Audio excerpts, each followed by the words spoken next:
Даалдын чадвартай хүмүүсийн араас мөрдсөн хүн нь ор сураггүй алга болсон ч түүний үлдээсэн тэмдэглэл хэргийн учрыг тайлж өгч чадах уу?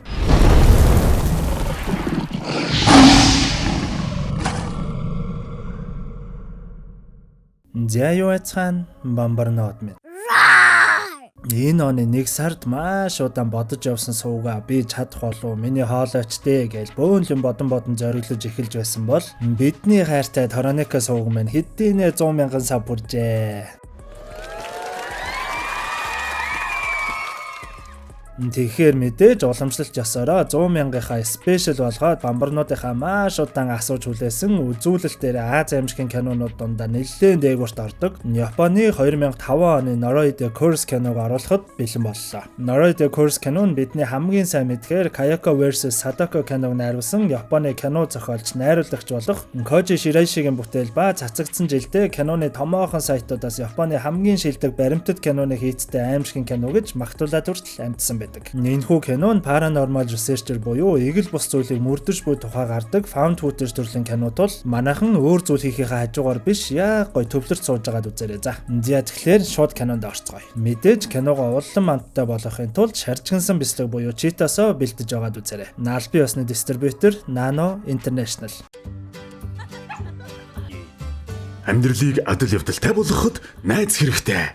Найздаа гараа сунг. Cheetos.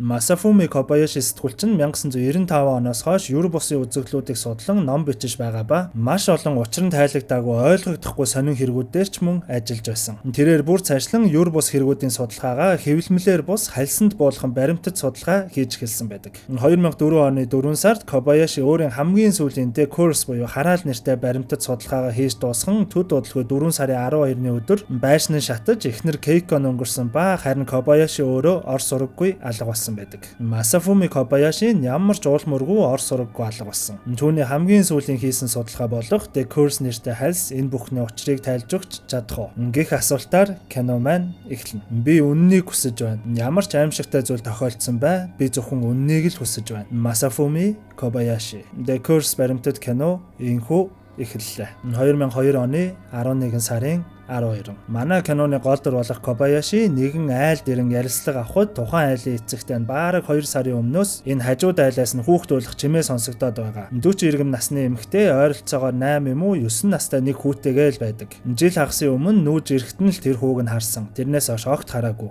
Тэр эмэгтэй огт мэдлдэггүй. Ер нь л нэг тийм сонин хүүтэн хүн байдаг л гин. Манай Кобаяши ч зураглаачтайгаа хамт тэр хөрштээр нь очин харахад дэлбэрч гисэн хашаа ороотой айл байх ба хаалгыг нь тогшин уучлаарай би нэг судалгаа хийж аваамаа гэхэд нэгэн зэвхий царайтай эмэгтэй гарч ирснэ. Чи надтай яаж ингэж харьцаж чадж байна аа гэдэл уурлаж орилж байгаа л тас гэд хаалгаа агаад л яваад орчихсон тэр. Манай хүнч бүр шокроод буцаж байхад цонхон дээр нь нэгэн хүү харан зогсно. Энэ бичлэг дээр нэгэн сонин чимээ бичигдсэн байдаг. Уг чимээг нь олж мэдхээр мэрэгжлийн хүн дээр ирээ шалгуултал өнөө хүн нь муур мявлах дуушгал сонсогдоод байгаа. Гэхдээ би дахиад сайн шалгахад бүр нь ялах хүүхдийн дуу хэлээ. Гэхдээ хамгийн багадаа 5 ширхэг хүүхдэл гэх юм тэр. 11 сарын 20 нөгөө айлд ахин очиж уулзтал өмнө нь уулзсан эмэгтэй таныг сүулт ирснээс хойш удалгүй манай хурш эмэгтэй нүгөө явчихсан. Нөгөө хүүхдийнх нь ойлгох чимээн ч гэсэн гарахаа болсон л гэдэг. Манай хүн ч нөгөө эвгүй царайтай ааштай хүүхний хашаа руу ороод үзэхэд нэгэн цаасан дээр Иши Жунко буюу тэр ааштай эмэгтэй нэр нь Жунко гэдгийг олж мэднэ. Бүр цаашлан шалгалтал гэрийнх нь ард хит хитэн өгсөн тагтаа олддог ба ердөө 5 өдрийн дараа манай хүнд яриа өгсөн эмэгтэй хүүхдийн хамт өгсөн байдалтай олддог.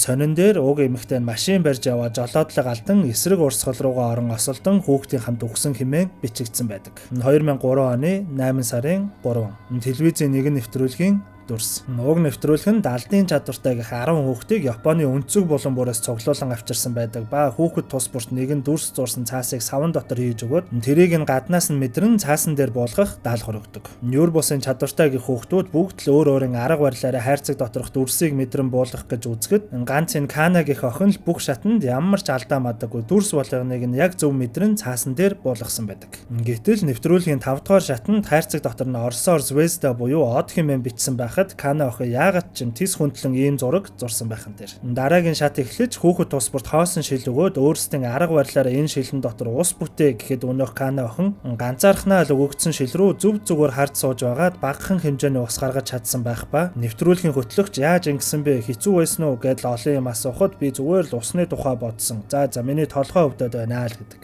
Гэтэл үүсгэсэн багахан усан дотор нь бүр ус харагдах ба мэрэгжлийн хүндөгөө шинжлүүлэхэд энэ ус нь гол юм уу нуурын ус байна. Доторх ус нь ямарваа нэг амьтны ус биш, хүний ус байна. Тэр тусмаа дөнгөж төрсэн хүүхдийнх болох нь тогтоогдсон л гэв. Энэ мундаг Юрбусын чадвартай Кана охин хооштой кинонд нэлээд чухал дүртүүл манайхан тогтоогоод аваарай за. 8 сарын 27 Фучу, Токио. Манай Кобаяши саяны нэвтрүүлгийг үзээ шууд Кана охины гэрт нь ирээд ээжтэй нь уулзтал тэр нэвтрүүлгээс хойш Кана охины биеийг өвдөж өдөржингөө л унтах болсон гэх ба эмчид хид үзүүлсэн ч ямар ч асуудал олдоогүй. Магадгүй тэр нэвтрүүлгийн үеэр өөрийгөө хид хүчлэж чадвараа ашигснаас болж ингэсэн байгаа юм шиг байна лээ л гэдэг. 10 сарын 23 өөр нэг телевизийн нэвтрүүлэгт ашиглагдаагүй дүрс. Сайн байна уу? Бид бол Angers. Бид нар хүмүүсийн очихоос айдаг газар очиж бичлэг хийдгээрээ алдартай. Өнөөдөр бид сүнстэй гэдгээрээ алдартай нэгэн хийдэд очих ба өнөөдрийн тусгай зочноор жүжигчин Марико байгаа. Сайн байна уу? Би бол жүжигчин Марико Мацумото. Би 6 дахь буюу элдв Юрбусын зүйлсийг мэдрэх чадвартай. Хэмээн залуус хэлж буй нэгэн нэвтрүүлгийн дүрс харагдана. Залуус явсаар нөгөө эвгүй гэгдэх хийд дээр ирэхэд Марикогийн би нэг л эвгүүтэд ирэх ба би тэнд нэг юм мэдрээд байна. Ингээд харанхуйд нэг зүг рүү нөгөө бичлэг хийдэг хоёр нөхрийг дагуулад очиход нов ногоо ой дотор хэдхэн модон л бүр гандаад шаралчихсан байх нь тэр. Тэгснээ модноос нь нэг тийм шүүс юм шиг юм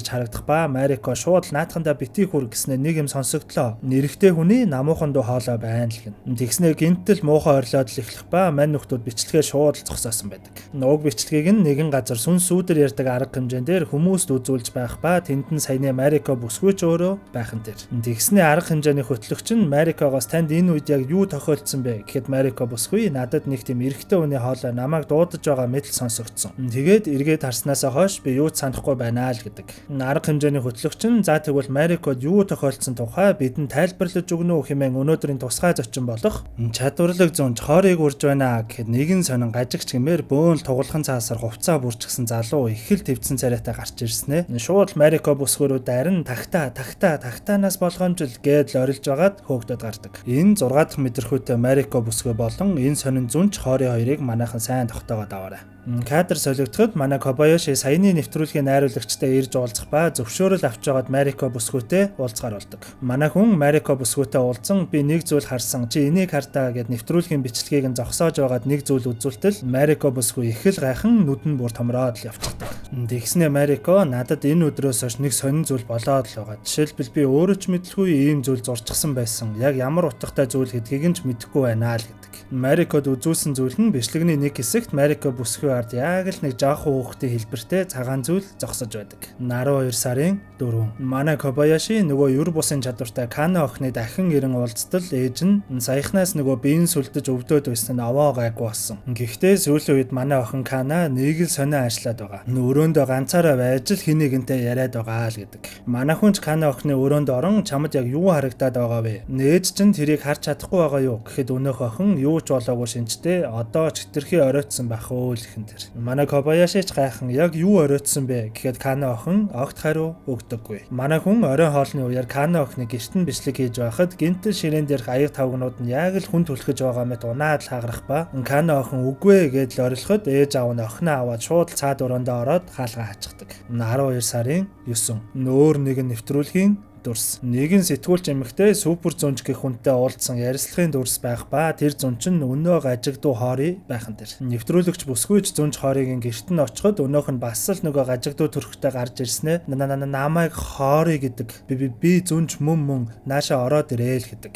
Нэвтрүүлэгч даган гэрт нь ороход гэр нь битүү тугалхан цаасаар бүрхэгдсэн байх ба яагаад гэдгийг нь асуутал өнөө хоорой би зөндөө олон жил маш чухал аюултай мэдээллийг хүмүүст хүргэх гэж хичээсээр л байгаа. Би ирээдүг харж чаддаг маш олон муу зүйлс эктоплазм өтнүүд хаасайгүй мөлхөөд байна гэснээр сонин хөдлөөд л эхэлнэ. Энэхүү эктоплазм буюу энгийнээр бол экто гэдгийг нь тайлбарлавал хэн нэгний дотор шүглэн орсон сүнс ад зэтгэрийг гаргах үед тухайн хүний биенээс нь гарч буй шингэн зүйл. Эсвэл нэг иймэрхүү цагаан сүнс шиг зүйлийг нь хэлдэм байлээ. Мэдээж энэ нь амьдрал дээр яг үнэн гэх баталгаа байхгүй. 12 сарын 22. Нөгөө мундаг Юрбусын чадвартай Кана охиныг алга болсон гэх мэдээлэл хаасайгүй байх ба манай Кобаяши гэртэн нэрэн ээж автаа нь уулзахад манай охиныг алга болохоос ойролцоогоор 7 хоногийн өмнө нэг залуу ирж уулзаад байсан. Яг юуны тухай ярилцаад байсныг нь ёстой сонсоогүй юм байна. Нэг тийм малгай хувцс гээд бүх юмн дээрээ тугалхан цаас наачсан залуу байсан. Мөн манай охин бидэнд энэ ах муу хүн бишээ л гээд байсан. Үүнээс гадна манай охиныг алга болдог өдөр энэ цаас өрөөнд нь байсан ба туслаарай гэд манай охин биччихсэн байсан. Тэгснээ бас энэ нэг сонин тойргуудыг манай охин сүүлийн үед байнга л зураад байдаг болчихсон байсан л ихэн дэр. Энэ нь яг нөгөө Марико бүсгүй өөрөө ч мэдлэхгүй зурсан гэдсэн зурагтай нэжлэхэн байгааз. Мэдээж манай Кобаяши шууд нөгөө тугалхан цаас хувцсан дээрээ битүү наачдаг нөгөө гажигч гэмээр зүнчийн гэрт нь ирэхэд ханаараа дүүрэн бичээс наачсан байх ба бичсэн зүйлсийг нь уншвал өтнүүд бүр ихсээд байна. Яаралтай зохицуулах хэрэгтэй хэмээн бичсэн байдаг. Манай хүн хаалгыг нь тогшоод би судалгаа хийж аваамаа. Та Кана охиныг хараагүй биз гэхэд өнөө зүнч хорийн бас л ороод ир гэснээ. Энэ тугалган цааснууд намайг өтнүүдээс хамгаалдаг юм аа. Маш муухай эктоплазм өтнүүд тэд хүн иддэг. Тэгээд үрждэг хөөрхий Кана тэд Канаг идчихсэн гэдэл ойлгогдохгүй сонин зүйлс ярьж эхэлнэ. Манай хүнч Кана охин одоо тэгээд хаана байгаа юм бэ гэтэл өнөөх нь гинтэл манай Кобаяшигийн цүнхийг ухаж Кана охины гэрээс олдсон нөгөө цаасыг нь шууд гаргаж ирснэ. Цэнхэр байшин төмөр хавтангууд машины зогсоол энд өтнүүд энүүгээр гардаг энэ зүгт гэж байснаа нэгэн газрын зураг шиг юм зурж өгдөг. Тэгснэ гинтэл Кагутаба гэж галзуу хүн шиг орилоход камер нь бэрэлзээд манай хүн зураглаачтайгаа тэндээс гараад явдаг. Студ дээрээ ирээд саяны бичлэгээ ухрааж үзтэл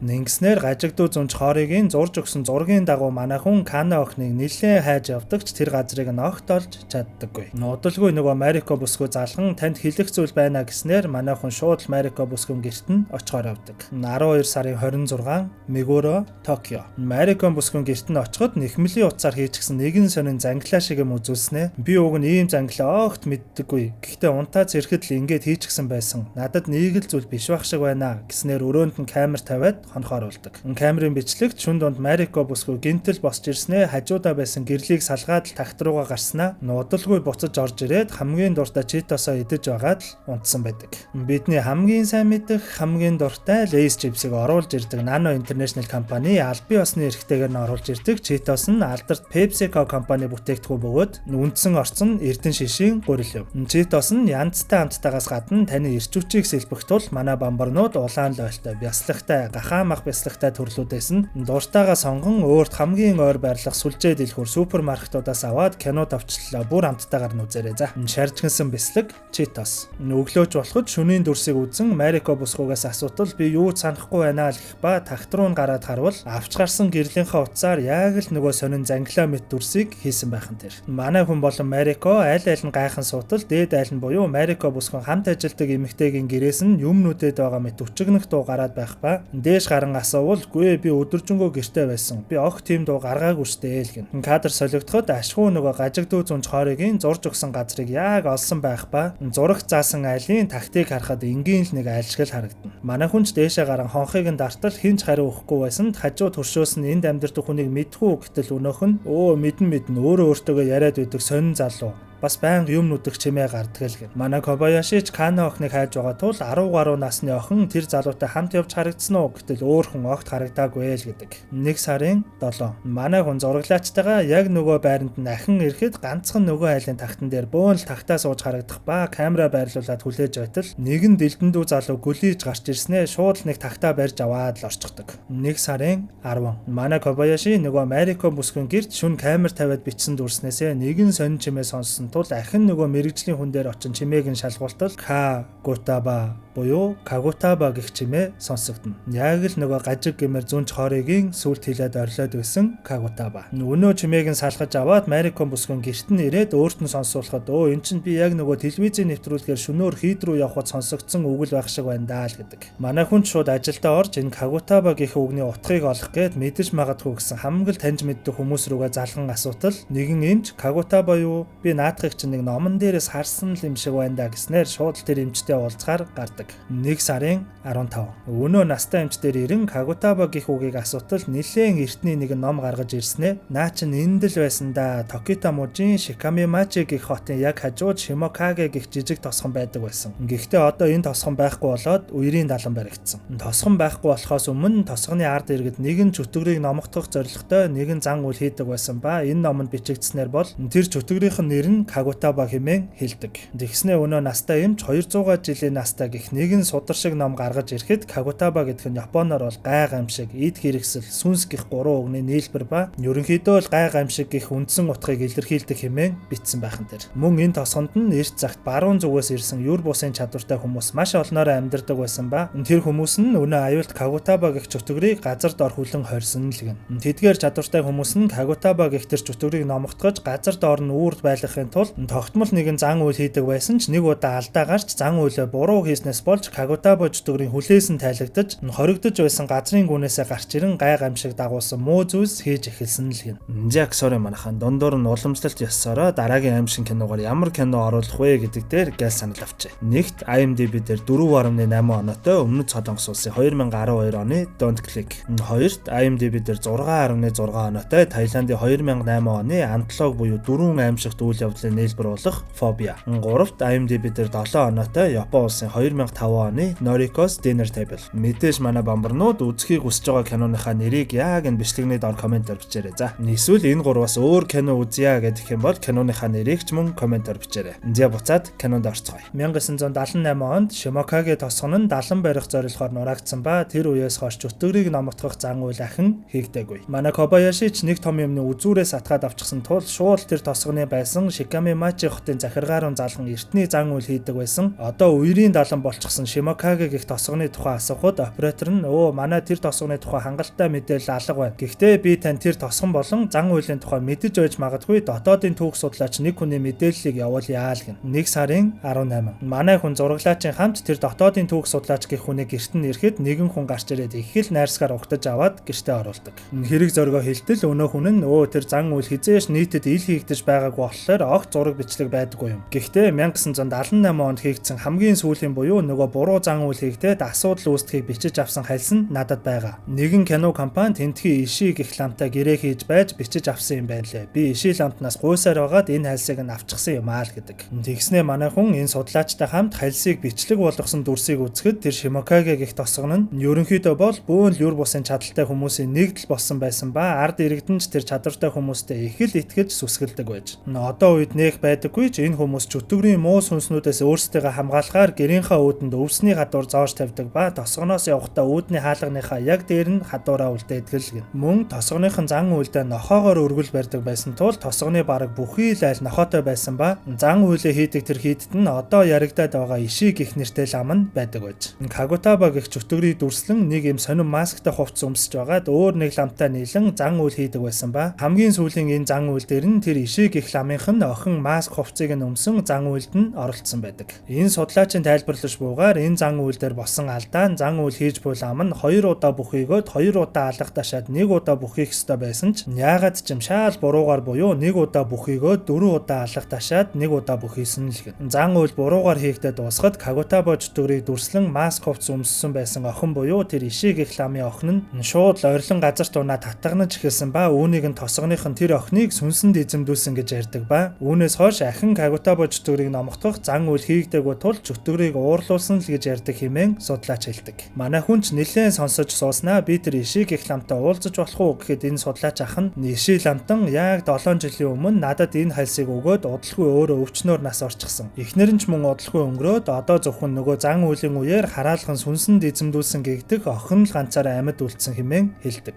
Тэр охин нь саяхан Токиогоос буцаж ирсэн ба одоогоор хүүтэйгээ хамт аавынхаа буюу иши ламынд амьдарч байгаа гэж сонссон. Тэр газрын Шимокаге тосгоны хүмүүсийн нүүж очсон Микаиши гэх нэртэй тосгон хэмээн хэлж манай Кобаяши ч мэдээж шууд л тийшээ нь явхаар болдог. Өнөөх тосгон руу явж байхад нэрэл айл болгон гаднаа нэг нохоотой байх ба хамгийн сонин нь тэр охин нь амьдарч байгаа гих өнгөрсөн ламын гэрлүү очиход нөгөө Марико бүсгэн өөрөө мэдээчгүй байхдаа хийгээд байсан сонин зангилаа хаасаагүй байхан тэр. Манай хүн хаалгыг нь тогшин уучлаарай би сэтгүүлж байгаамаа юм асуух гэсэн гэхэд бүр киноны эхэнд гарсан нөгөө эвгүй зэвхий царайтай эмх эмэгтэй болох Иши Жунко гарч ирснээ ахаад л чи надтай яаж ингэж ярьж зүрхэлж байна гэж буцаад орчихдог. Манай Кобаяши яг энэ үед л энэ ааштай эмэгтэйн овг нь яагаад Иши байсныг ойлгодог. Тэр Иши гэх өнгөрдөг ламын охин нь энэ муухай ааштай Жунко гэх эмэгтэй байсан ба хамгийн сүүлд хийгдсэн зан үйлийн үеэр энэ Жунко гэх эмэгтэйг хараалгасан хэмээн тосгон даяараа ярьдаг байж. Манай хүнч бүр гайхан хуршүүдээс нь асуухаар явхад айл болгоны лүүдэнд өвсний хадвар байх ба хэд хэдэн хүмүүс аминдаа хайртай л бол эндээс яг одоо яв гэж огт мэдээлэл өгөх дургуул байдаг. Бүр цаашлан хаалга тогшин явсаар ашгүй нэг дажгүй яриа өрөөтэй хичээнд ортол энэ эмэгтэй Жунко буюу тэр Иши гэх ламын охинтой дотны найзууд байсан ч Токио руу сувлагчийн сургуульд явхад нь холбоо тасарсан л гэн. Тэгснээ цаашлан Мусашино гэх сургууль байсан санагдж байна. Уг нь манай Жунко их л ээлдэг найрсаг охин байсан ч тэр балай зүйл болсноос хойш нэг л сонирн болчихсон. Яг л юмд эзэмдүүлчихсэн л юм шиг.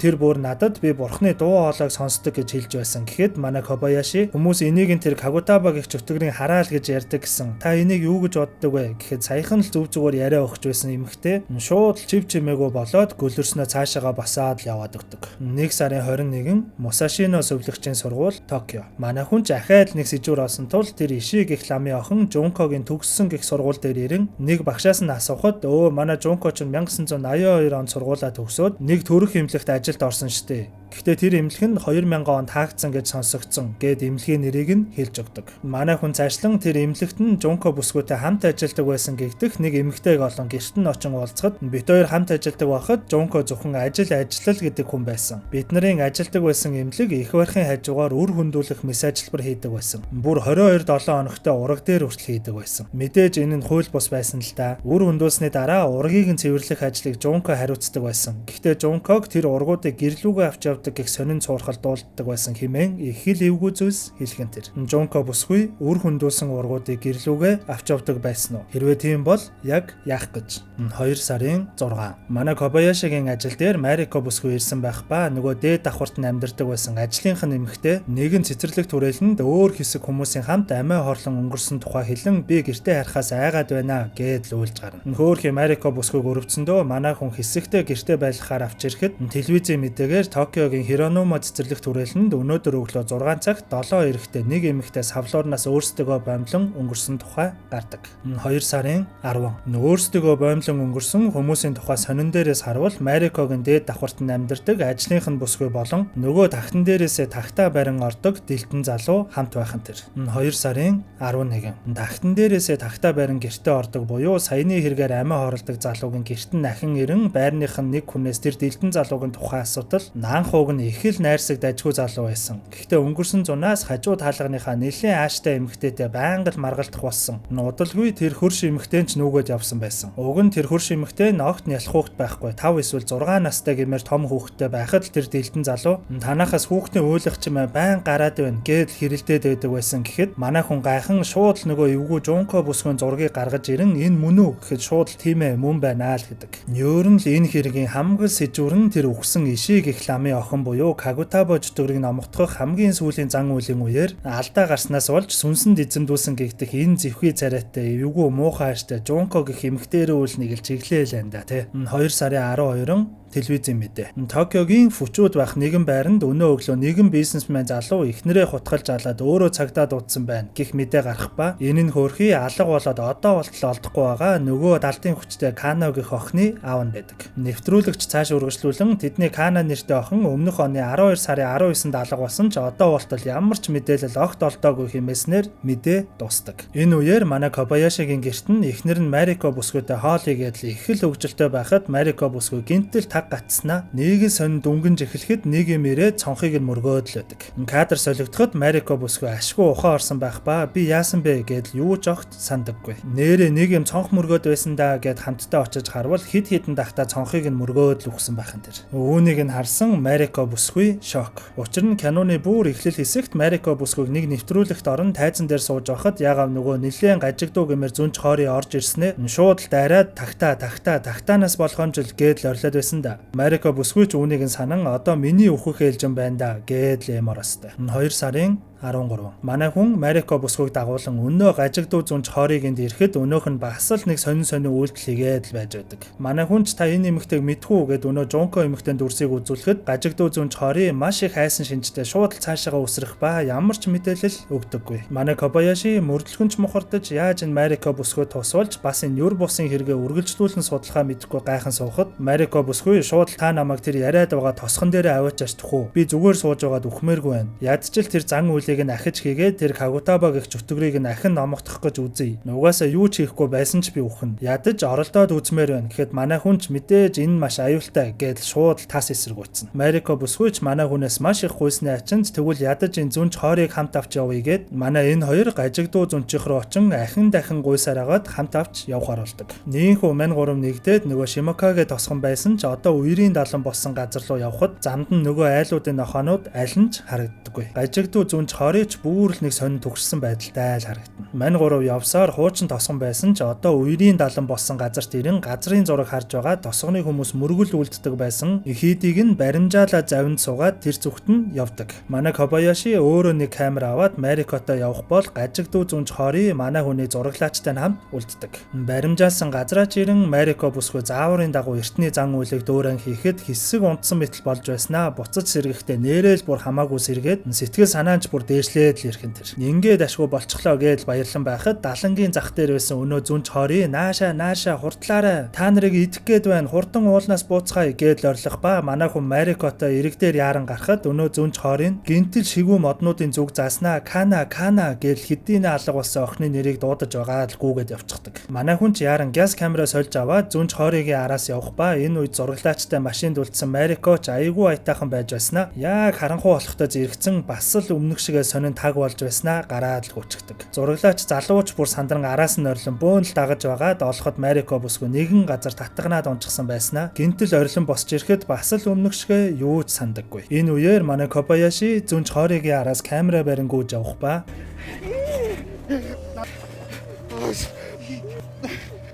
でそんなに経ってねちょっと待ってくださいどうしたんですかなんだあれなんだこれまた犬だ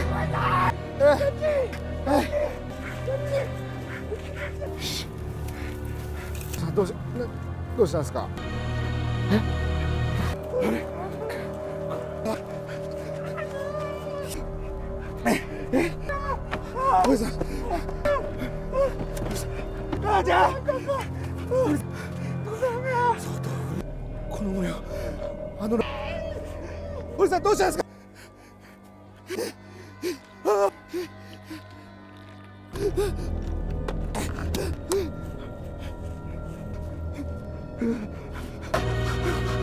おじさんМарико бүсгүй болон гажигдуу зүүн чорыг эмнэлэгт хүргэж өгчгөөд манай Кобаяши нэлээд л шийдсэн янзтай. Одоо хангалттай. Одоо л бодит үнэн олж мэдье гэдэл шууд л нөгөө зэвхий Жонко эмэгтэй гэрт нь ирэхэд огт хүн хариу өгөхгүй байсан тул нэг онгорхой цонхоор нь шууд л орохоор болно. Их л шийдэмгүй шууд л яваад ортол бүр хүн огт амьдарч байгаагүй мэтэл дэлбэрчгсэн байх ба дээд давхарлуу нь гараад хартал нөгөө сонин зангилаа болон Кагутаба маск нь битүү байснаа цаана нөгөө хаммаг зүйлсийн түлхүүр гэж бодоод байсан. Зэвхий Жонко эмэгтэй өөрийгөө боомлоод өнгөрсөн байхын тэр. Бүр цаашлан өрөөг шалгатал бүтэн киноны турш хайгаад байсан хөөхий Кана охин хэдийнэ өнгөрчихсөн байх ба хажууд нь зэвхий Жонкогийн нөгөө хальт урдагдаад байсан хүүн сууж байдаг. Мэдээж бөөн цагтаа сэргийлэх болох ба сонин дээрх мэдээллээр зэвхий Жонко бүсгүй хүүн өөрийнх нь хүү биш болох нь тодорхойлогдсон гэх мэдээ гарсан байхын тэр. Манай Кобаяши тэр хүүг өргөж авахар шийддэг. 3 сарын 6. Манай хүн эхнэрийн хамт өргөж авсан хүүтэйгээ их л эвтэй байх ба зөндөө юм хум ярьдагч өнөөх нь оох дуурч өгдөггүй. 3 сарын 8. Марико бүсгүй би нэлээд дээрцэн харагдах ба ашгүй элдв юр бусын зүйлс мэдрэгдэхэ байсан л гин. 3 сарын 13. Өнөө гажигдуу зүүн чоры сэтгцэн эмнэлэгт хэвтсэн ба хинч байсан уулзах 20-т 3 сарын 17. Манай хүнд бүр анх нэлээд хэрэгтэй мэдээлэл өгсөн нөгөө дотоодын түүх судлаачинд манай хүн ахин ирсэн байх ба тэр судлаач нь Кагутаба чөтгөрийн тухай илүү гүнзгий судлан олж авсан мэдээллийг хуваалцахаар дуудсан байдаг. Мань судлаач өвөөгийнхөө эд зүйлс дотроос нэгэн хуулиас бичээс олсон нь гайтай тэр Кагутаба гэх чөтгөрийг хэрхэн дуудах тухай зан үйлийн нэлээд гүнзгий мэдээлэл байх нь тэр. Эртний Шимокаге тосгоны юр бусын чадвартай хүмүүсийн заншлаар бол дамжуулагч буюу Кагутаба чөтгөрийг Бийжин ам орох хүртэл тээж явах хүнийг Монш буюу сармагчингийн зулцгаар хооллож нохоогоор тахил өргөдөг байсан. Мэдээж тэр үхсэн ламын охин болох Жункон Кана гэх алдын мэдрэмж нь маш сайн хөгжсөн охиныг тэр дамжуулагчаараа сонгон хулгайлж зулцхан сармагчинг орлуулан төрөх эмнэлэгт ажилдаг байхдаа маш олон үр хөндүүлсэн ургуудыг гэртээ авчран Кана охинд идүүлдэг байсан тухай манай Кобаяши эцэст нэг ойлгож авдаг. Судлаач ах бүр цаашлан одоо Кагутаба чөтгөр буцаад бүрэн гүйцэд сэргээгүй л байгаасаа гэж найдахал үлдлээ хэмээн хэлэхдээ зэрэгцэн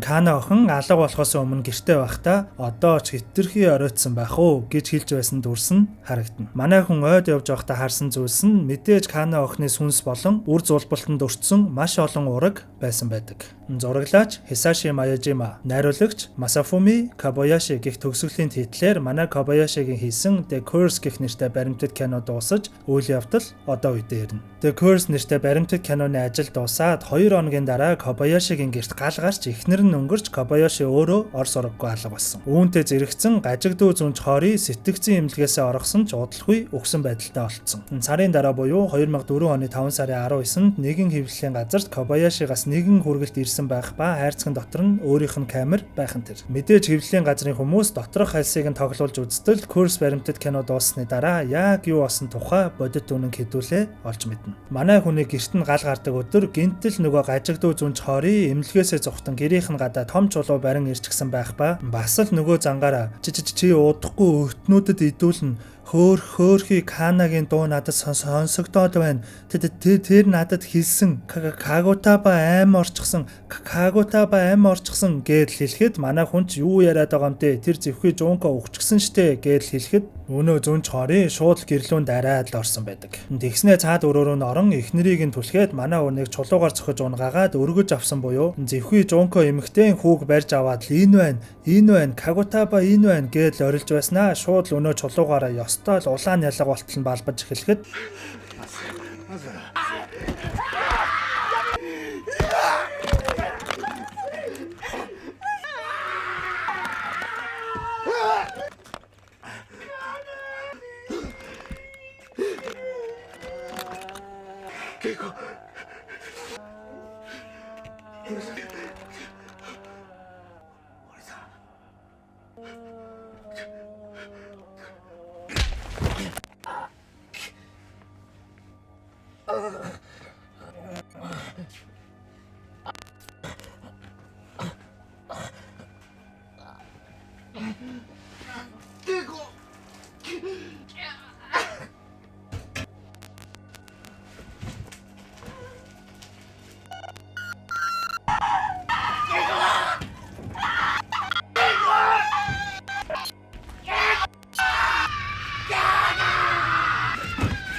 Ерөнхийд нь базаад хэлбэл тэр зөвхий Жунко гэх эмэгтэй хөөхий Кана охиныг дамжуулагч болгож үр хөндүүлсэн ургуудаараа хооллож өөрийнхөө зан үйлдээ ашиглаж байгаад хэдийнэ Кагутаба чөтгөрийг сэрээсэн. Тэр Кагутаба чөтгөр нь эцсийн эцэст өөрийнх нь хүүхэд гээд байсан тэр хүү буюу манай хүний өргөж авсан хүү нь болж таарна. Энэ үйл явдлын дараа манай Кобаяши юу ч гэсэн амьд гэдг нь энэ илгээмжээр батлагдаж байгаач өөрт нь яг юу тохиолдсон мөн одоо яг хаана байгаа зэрэг нь огт тодорхойгүй байсаар кино маань дуусдаг.